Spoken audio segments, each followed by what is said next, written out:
2024-25 की रिपोर्ट्स के हिसाब से भारत में युवा बेरोजगारी दर 15 से 29 वर्ष के बीच 17 से 20% है। एवरेज परसेंटेज अनएम्प्लॉयमेंट 7 से 8% है, जिसमें शहरों की बेरोजगारी 9 से 10% बताई गई है, बल्कि गांव में 6 से 7% लोग ही बेरोजगार है। Actually it's according to report, but अब गवर्नमेंट की नजर में बेरोजगार की परिभाषा जो हम समझते हैं उससे बिल्कुल अलग है। मान लीजिए कोई युवक बीएससी कर चुका है, पिछले 6 महीने से हर दिन नौकरी की तलाश के लिए बाहर जाता है, लेकिन उसे नौकरी नहीं मिली है, तो सरकार उसे बेरोजगार मानेगी। लेकिन अगर कोई 25 साल की महिला जो पढ़ी लिखी है, सिर्फ घर का काम कर रही है और नौकरी नहीं ढूंढ रही है, तो उसे सरकार की परिभाषा में बेरोजगार नहीं माना जाएगा। जो पढ़ाई कर रहे हैं और नौकरी खोज नहीं रहे, वो बेरोजगार नहीं माने जाते हैं। जो काम नहीं करना चाहते हैं या काम की तलाश नहीं कर रहे हैं, उन्हें भी गिनती से बाहर रखा गया है। तो अब आप समझे कि यह आंकड़ा कुछ इस प्रकार से निकाला जाता है। अमेरिकन बिजनेस मैगजीन फोर्ब्स के अकॉर्डिंग भारत में रोजगार में 4 करोड़ 67 लाख की वृद्धि हुई है, जो वित्त वर्ष 2023-24 के अंतिम कुल 64 करोड़ 33 लाख तक पहुंच गई थी, जो 2022-23 में 59 करोड़ 67 लाख थी। 2022-23 में नियोजित व्यक्तियों की संख्या 57 करोड़ 75 लाख थी, जो 2021-22 में 56 करोड़ 56 लाख से लगातार बढ़ रही है। द टाइम्स ऑफ इंडिया की रिपोर्ट्स के अकॉर्डिंग 1995 में केंद्रीय कर्मचारियों की संख्या 43,50,000 थी, जो 2011 तक धीरे धीरे 31 लाख तक आके रुक गई है।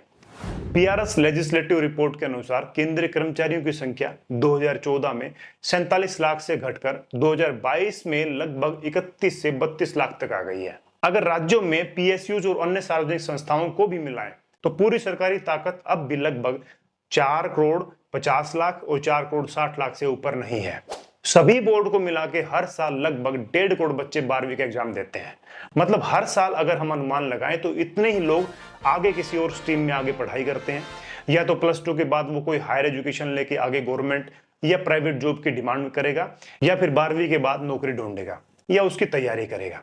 केंद्र सरकार विभिन्न मंत्रालयों और विभागों में मार्च 2022 तक लगभग 9,64,000 से 9,79,000 जो सैंक्शन पोस्ट खाली पड़ी थी, इसमें यूपीएससीज, एसएससीज, आरआरबीज के माध्यम से 2018 से 2021 के बीच लगभग 2,65,000 नियुक्तियां की गई है। 2021-22 में मात्र 38,000 नियुक्तियां हुई।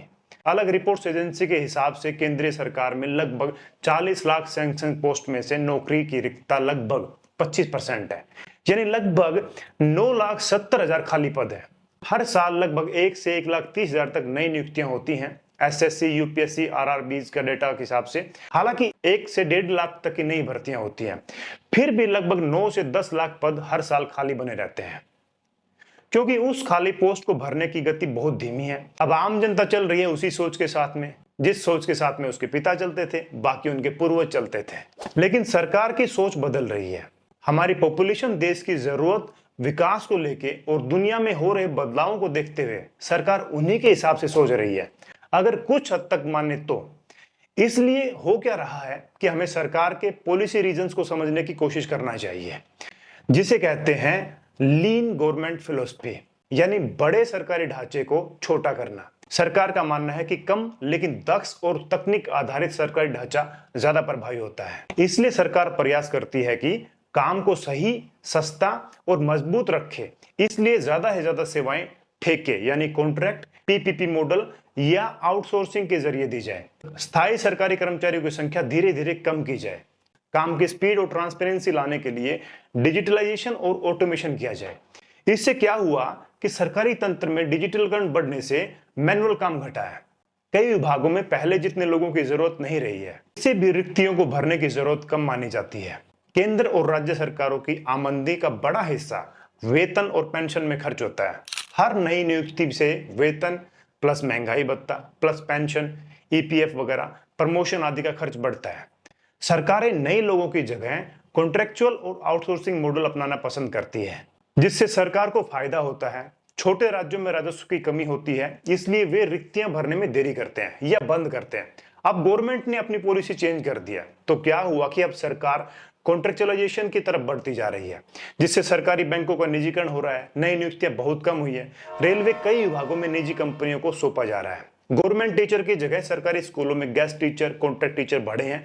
हॉस्पिटल्स में आउटसोर्सिंग स्टाफ एनजीओ के माध्यम से लोगों को हायर कर रहे हैं। और ये सब हो रहा है, ये सब हमारे सामने हो रहा है, हमें पता भी है कि इसका ये सब क्या हो रहा है, लेकिन हम फिर भी पुरानी सोच से चल रहे हैं। भविष्य में सरकारी नौकरी और ज्यादा कम होंगी, सरकारी नौकरियों की संख्या धीरे धीरे कमी होगी। ओवरऑल श्रिंकिंग ट्रेंड सरकार की नीति है, छोटा और दक्ष सरकारी तंत्र बनाना, यानी लीन ब्यूरोक्रेसी करना। एआई और ऑटोमेशन की वजह से कम लोगों से ज्यादा काम संभव होता है।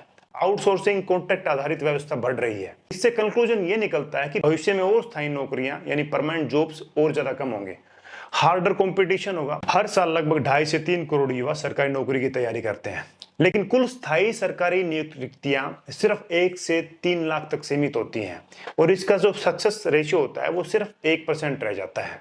भविष्य में सरकारी नौकरी का सपना और ज्यादा कठिन होगा। सक्सेस केवल बहुत फोकस्ड और स्ट्रेटेजी बेस्ड तैयारी से ही संभव होगी। ऐसा नहीं होगा कि कोई भी मुंह उठाए और सरकारी नौकरी ले लेगा। अब ऐसा नहीं है कि अमेरिका और कनाडा और चाइना में बहुत ज्यादा काम है। वहां भी अगर परसेंटेज देखा जाए तो चाइना में 5.5%, कनाडा में 7% और यूएसए में 4% के आसपास लोग बेरोजगार हैं। जो भारत और इन देशों को देखते हैं बहुत ज्यादा डिफरेंस नहीं है, बल्कि कनाडा में तो हालत और भी ज्यादा खराब है। बस ये फर्क है कि हम लोग वहां जाके जब कोई छोटा मोटा दिहाड़ी का काम भी करते हैं तो थोड़ा इंडिया में अगर पैसे भेजते हैं तो इंडिया में आके कंपेरिजन वो पैसे थोड़े ज्यादा पहुंच जाते हैं। लेकिन अगर बाहर देशों में काम मिले तो अगर काम वहां पर मजदूरी वाला करना पड़े तो उससे ज्यादा कोई फायदा नहीं होता है, इतनी परेशानी वहां बढ़ जाती है। अब ये देखें कि इंडिया में ज्यादा लोग जॉबलेस हैं, उसके पीछे क्या रीजन है, जो कि पूरी दुनिया के हिसाब से देखा जाए तो भारत गरीब देशों की गिनती में है। पर कैपिटा इनकम से हिसाब से भारत 194 देशों में 143वें नंबर पर है। इतनी पॉपुलेशन दिन की रोटी खाए तब भी हो जाती है। सेम पॉपुलेशन के हिसाब से चाइना 69th पोजीशन के ऊपर है, जो दुनिया के 2nd पोजीशन पर है। इसकी जीडीपी के हिसाब से देखा जाए तो भारत और चाइना में इतना डिफरेंस क्यों है, हम बेरोजगार क्यों हैं? दोनों बातों का एक ही जवाब है। अगर वो समझ में आ जाए तो सिर्फ हम ही नहीं बल्कि अपना देश भी अमीर हो जाएगा। अगर यही बात नहीं समझे तो हम बेरोजगार रहकर देश को और भी ज्यादा कमजोर कर रहे हैं, खुद भी जॉबलेस रहते हैं और सरकार को भी कमजोर करते हैं। इसके अलावा सरकार का रोल भी बहुत बड़ा है, जैसे नीतियों की दूरदर्शिता की कमी। बहुत से नेता वोट के लिए तुरंत राहत देने की योजनाएं बनाते हैं जो दीर्घकालीन विकास में ध्यान नहीं देते हैं। जातिवाद और धर्म की राजनीति होती है। असली मुद्दा रोजगार, शिक्षा, स्वास्थ्य का उससे ध्यान भटकाकर धार्मिक और जातीय ध्रुवीकरण किया जाता है। गरीब को गरीब रखने की साजिश, क्योंकि गरीब अशिक्षित असंगठित जनता को आसानी से बहकाया जा सकता है। सरकारी योजनाओं का पैसा नीचे से लेकर ऊपर तक खाया जाता है। रोजगार के लिए घूस, तबादलों के लिए घूस, ठेकों के लिए घूस। ये असली प्रतिभा और ईमानदारी को खत्म करता है। देश का एक बहुत बड़ा हिस्सा नाली से संसद तक भ्रष्टाचार से जकड़ा हुआ है। वर्ल्ड बैंक के अनुसार भारत की जीडीपी का लगभग 5% हर साल भ्रष्टाचार में चला जाता है। शिक्षा केवल डिग्री पाने का साधन बन चुकी है। स्किल यानी जो कौशल होती है और सोचने की क्षमता दिखाई नहीं देती इसके अंदर। सरकारी स्कूलों की हालत खराब, निजी स्कूल महंगे, कॉलेज में बस डिग्री मिलती है, तैयारी नौकरी की नहीं होती है। प्रैक्टिकल ज्ञान, टेक्नोलॉजी, व्यापार, विज्ञान पर ध्यान नहीं के बराबर है। 90% इंजीनियर ग्रेजुएट्स अनएम्प्लॉय पाए गए हैं नास्कॉम के 2018 की रिपोर्ट्स के अनुसार। सरकारी नौकरियों की संख्या घट रही है और निजी कंपनियां ट्रेंड लोग चाहती हैं जो स्किल बेस्ड नहीं है। वो पीछे छूट जाते हैं जो लोग स्किल्ड नहीं होते हैं। अंग्रेजों ने भारत को केवल कच्चे माल का स्रोत और बाजार बनाया, औद्योगिकरण की नींव कमजोर रखी, जिससे आज भी हम विदेशों से टेक्नोलॉजी और प्रोडक्ट मंगवाते हैं। उन्होंने शासन की मानसिकता भी ऐसी छोड़ी कि आज भी अफसरशाही जनता के ऊपर समझी जाती है। संसाधन सीमित है लेकिन मांग बढ़ती जा रही है। स्वास्थ्य, शिक्षा, नौकरी, हर क्षेत्र में जनसंख्या का दबाव विकास को कुचलता है। रोजगार के अवसर बढ़ाने से ज्यादा तेजी से हम लोगों की पॉपुलेशन बढ़ रही है। 50% से ज्यादा लोग खेती पर डिपेंड है, लेकिन खेती से जीडीपी का योगदान सिर्फ 15 से 16% है। कृषि अनिश्चित मॉनसून पर निर्भर है। फसल बीमा में भी धोखाधड़ी होती है, इसलिए किसान गरीब रहता है। उद्योग, मैन्युफैक्चरिंग और टैक्स सेक्टर में तेजी से रोजगार नहीं बन रहा है। कुछ विशेष बातें जिसके ऊपर जैसे चाइना के लोग दुनिया में सबसे अमीर देश बन रहे हैं और बाकी देशों को पछाड़ रहे हैं, अगर वही चीजें हम भी फॉलो करें तो हमें और देश को दुनिया की कोई ताकत नहीं रोक सकती। हमारी सबसे बड़ी पॉपुलेशन को कमजोरी की जगह अगर ताकत बना ले तो, जैसे चाइना कर रहा है, वैसे ही करना शुरू कर दें तो सब पॉसिबल है। मैंने यूएसए, कनाडा, यूरोप और कुछ गरीब देशों में जाकर देखा और रिसर्च किया, जिससे यही निष्कर्ष निकला कि हमें स्किल डेवलपमेंट यानी कौशल विकास पर जोर देना है।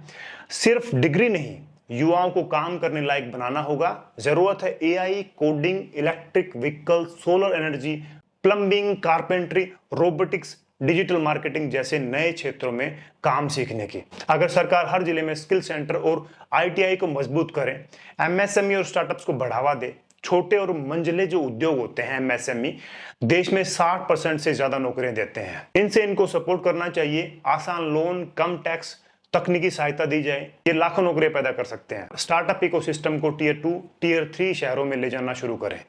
कृषि से गैर कृषि क्षेत्र की ओर ट्रांजिशन, खेती पर निर्भरता घटाकर ग्रामीण क्षेत्रों में manufacturing, food processing, dairy, handloom जैसे सेक्टर विकसित किए जाएं और किसानों को अतिरिक्त आय से साधन दिए जाएं।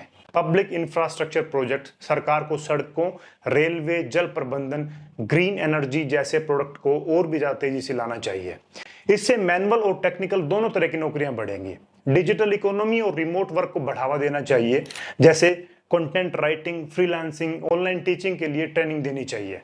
भारत के गांव में भी इंटरनेट के जरिए घर से काम करने के मौके दिए जा सकते हैं। शिक्षा व्यवस्था में सुधार करना जरूरी है और कोर्स को बाजार और इंडस्ट्री की जरूरतों के अनुसार बदलना चाहिए।